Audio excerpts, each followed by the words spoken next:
Once upon a time, we changed the filming setup, and I'm excited.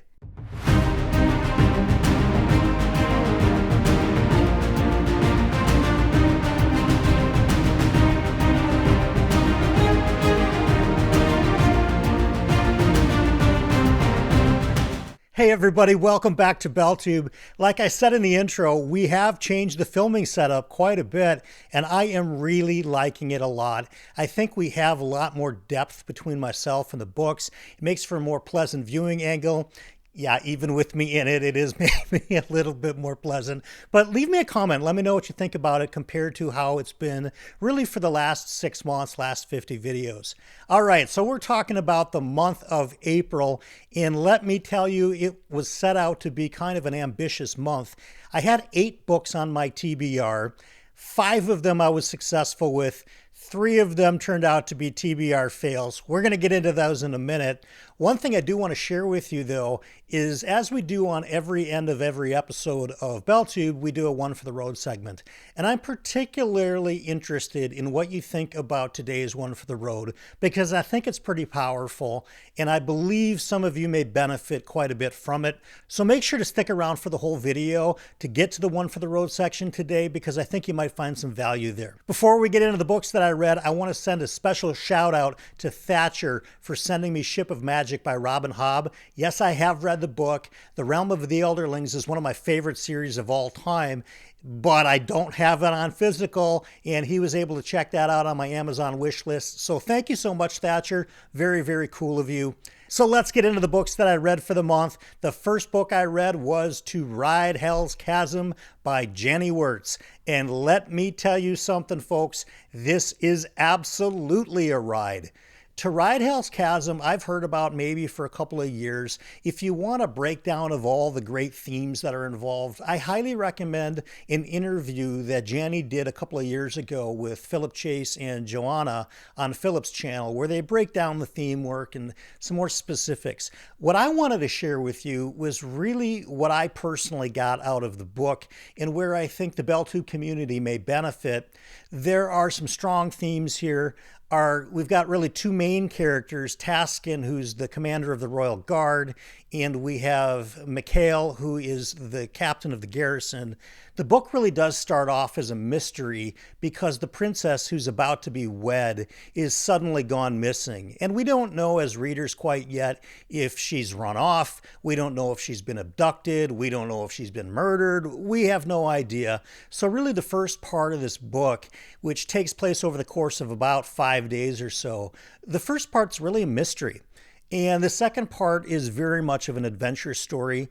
There's a very unique magic system in To Ride Hell's Chasm.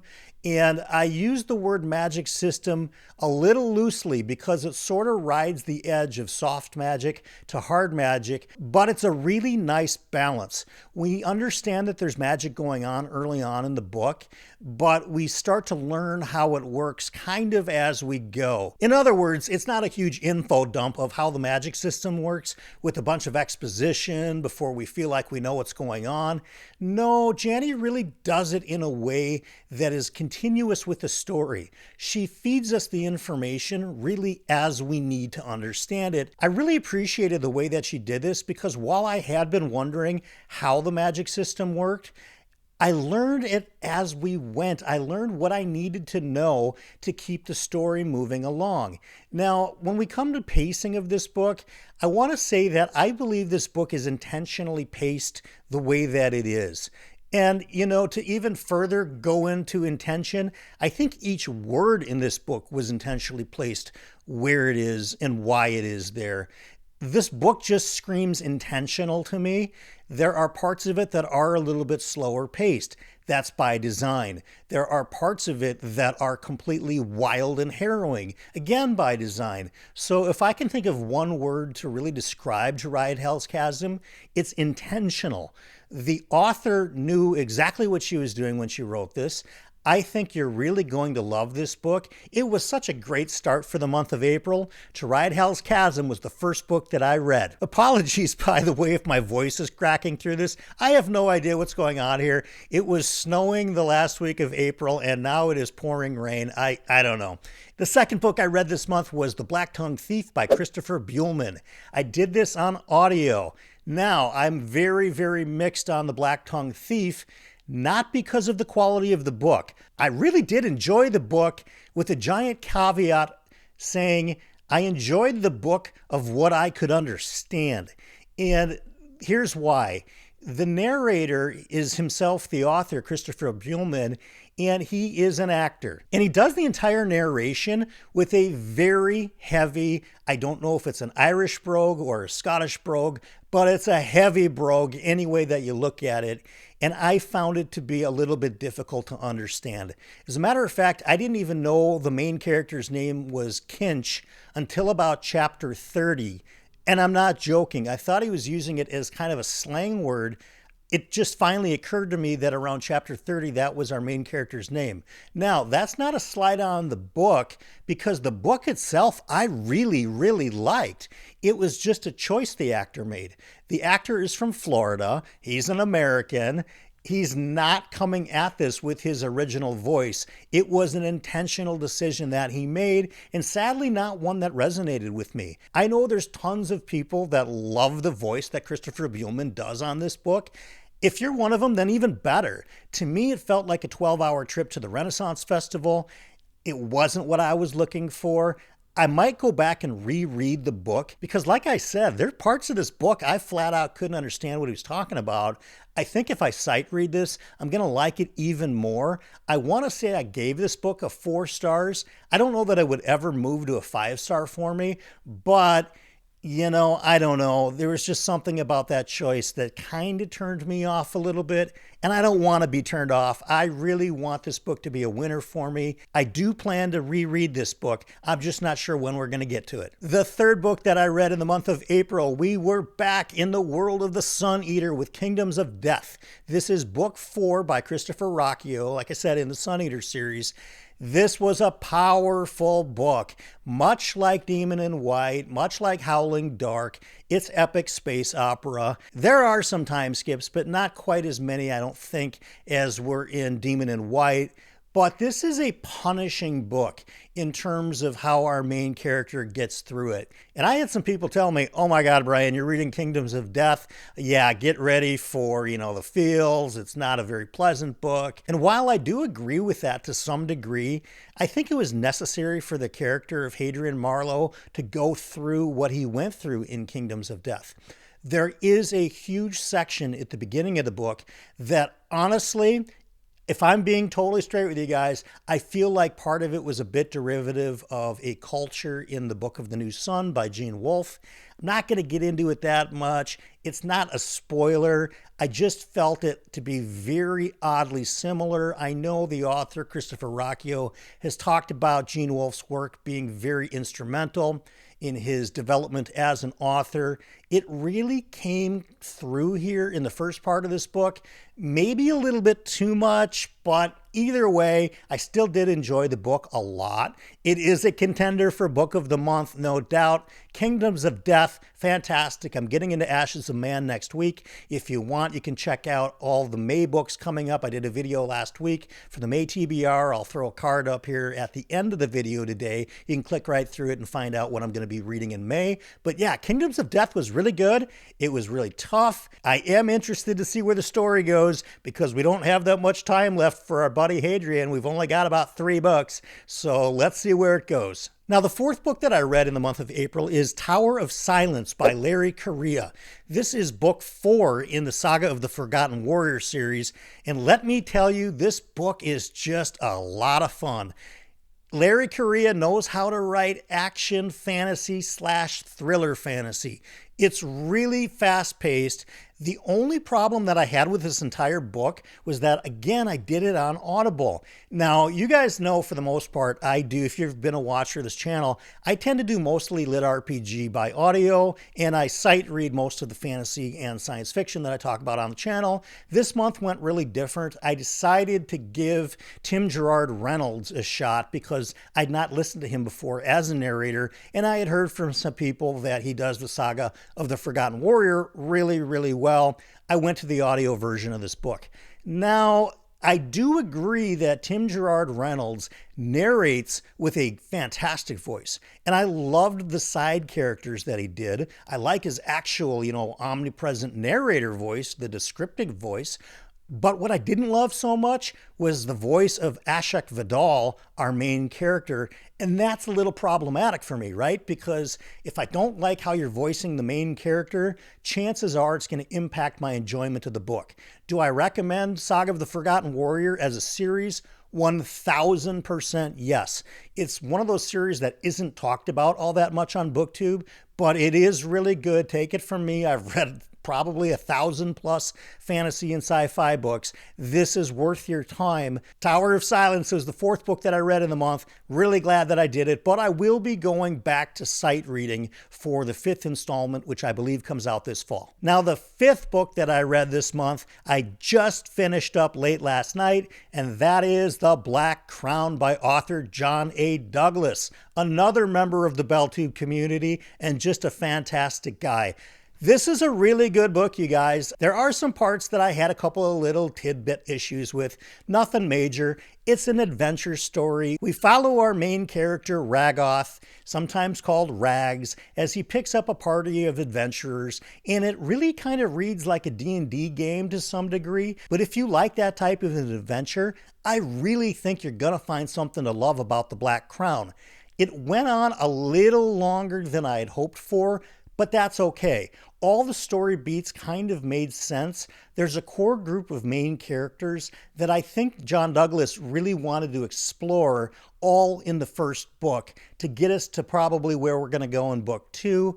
It makes sense as I reflect on it. When I picked the book up, I didn't look at the page count. For some reason, I thought this was like a 400-page book. It's much closer to about 650 pages. But it's fun. It's a quick read. It's kind of big typed. It's, the margins are pretty wide, so you'll get through it pretty quickly. I do recommend The Black Crown. I was glad that I read it. Now, when we started the video today, I said I read 5 books. That's true, but I also read a novelette. Is that what it's called? A novelette by our another BookTube community member, a BellTube community member, Stjepan, sent me his novelette, The Black Seeds, or it's just called Black Seeds. This is a very, very quick read, you guys. It's less than 100 pages. It's really big font. It's kind of small pages, but the story concept is really good.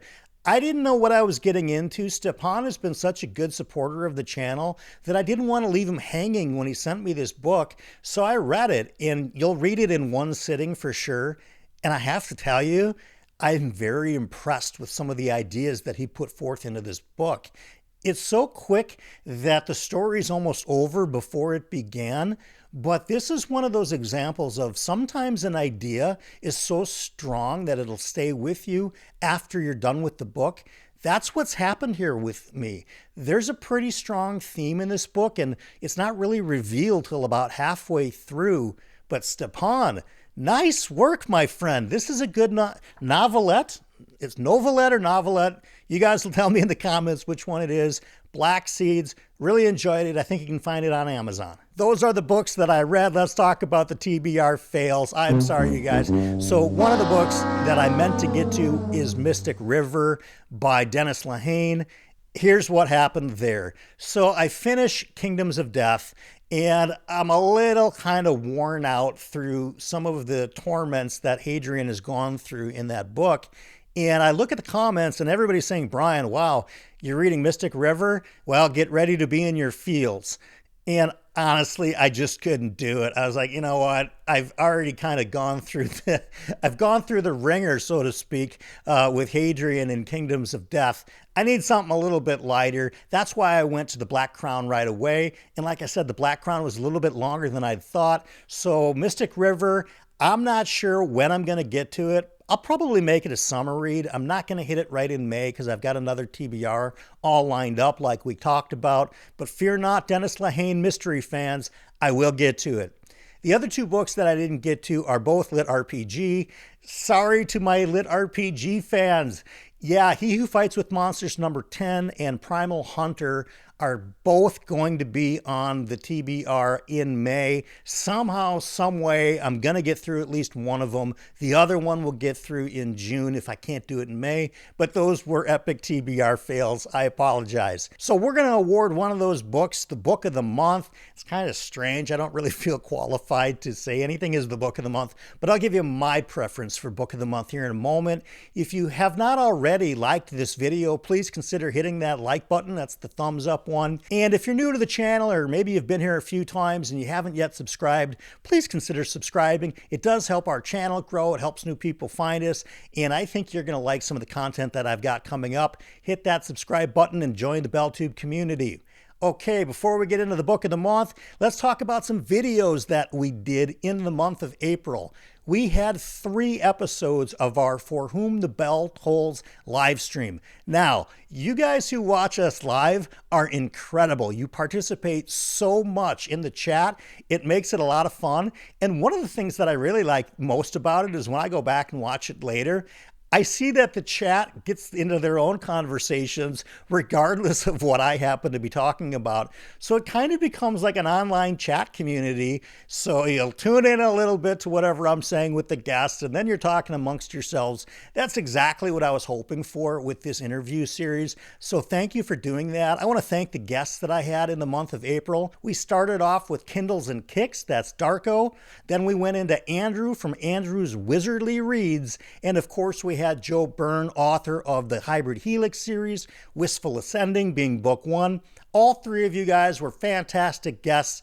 I've got a spectacular lineup, both for May and for June. We'll get to those in some other videos. I also did the 5 worst books I've ever read video, and I think it was kind of more of a fun idea than a serious idea that I had. If you want, I'll throw a little card up here and you can click on it and see what I thought are the 5 worst books that I've ever read.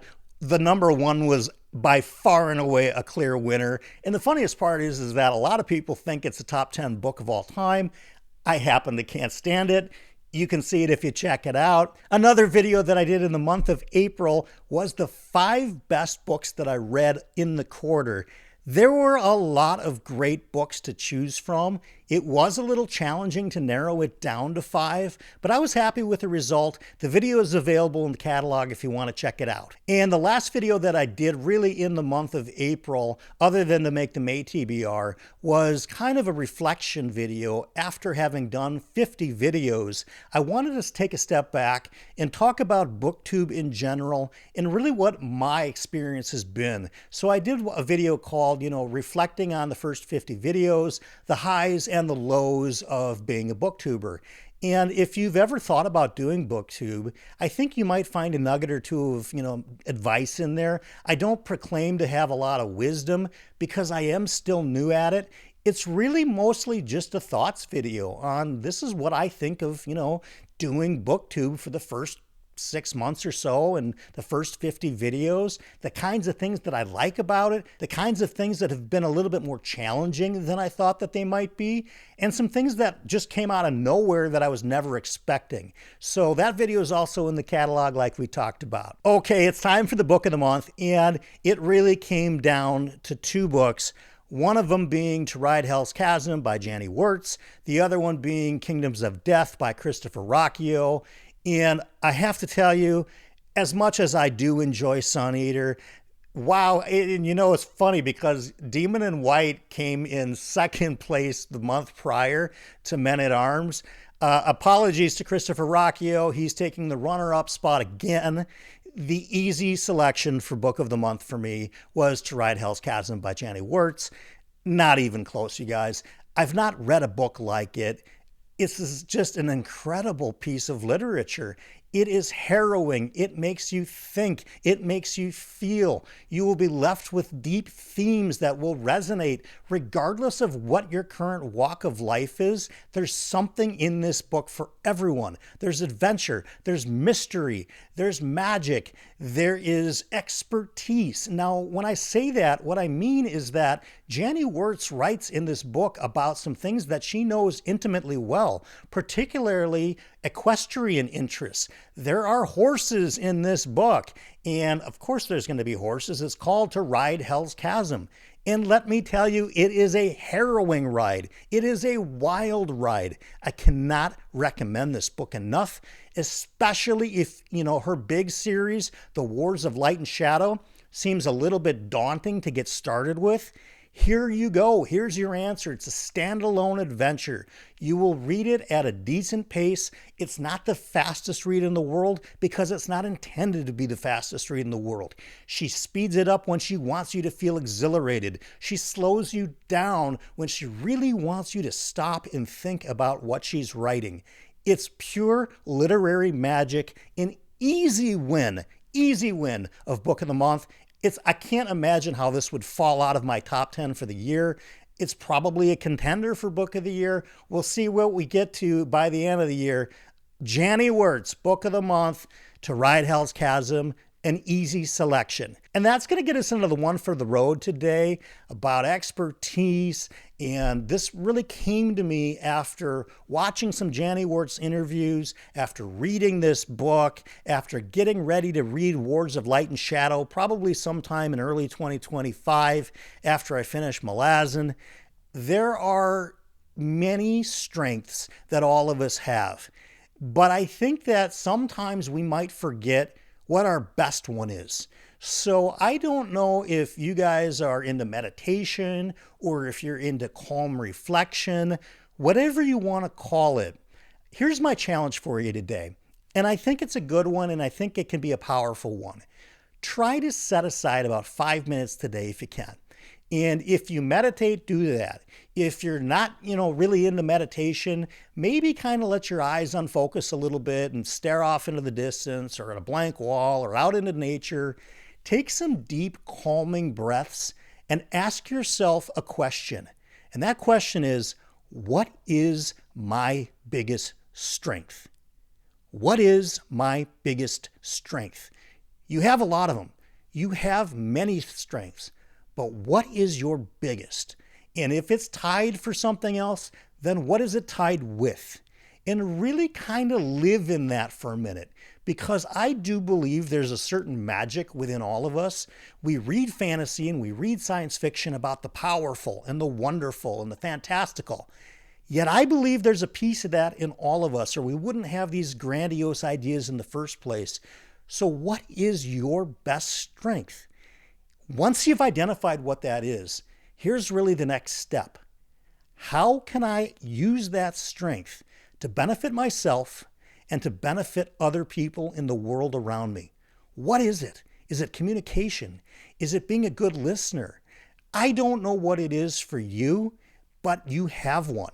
And it's hugely important. If you feel like leaving your biggest strength in the comments, go ahead and do it. If you feel like it's something intimate and personal to you that you just want to carry with you that nobody else really needs to know about, even better. It's fine. All I want you to do today, and this point of this one for the road, is to remember something. The strength that you read about in these books or these TV shows or the movies or the hero's journey, whatever you want to call it, you've got some strength too, and I think you owe it to yourself, and it's about time to carve out a few minutes. 5 minutes is not very long to think about something that could impact you and the people around you for many, many days, weeks, months, and years to come. This has been a blast using my new setup.